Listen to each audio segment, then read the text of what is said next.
guys, good morning and good afternoon kung saan man na panig ng mundo, kung saan kayo.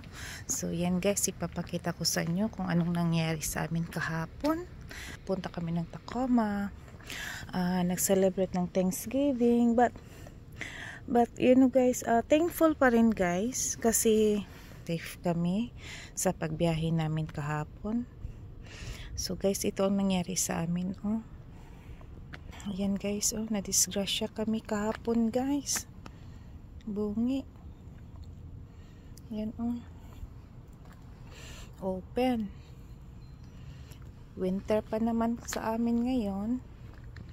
Ayan Ayan guys. Ito nangyari sa amin kahapon. Grabe. Yan grabe ang nangyari sa amin guys.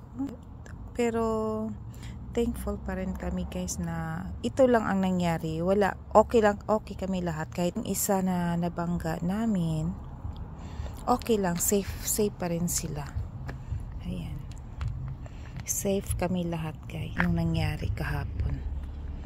Ayan guys. So ang gamitin namin na sasakyan, yung sasakyan na binigay namin sa anak ko. So hiramin muna namin yung itim na sasakyan guys.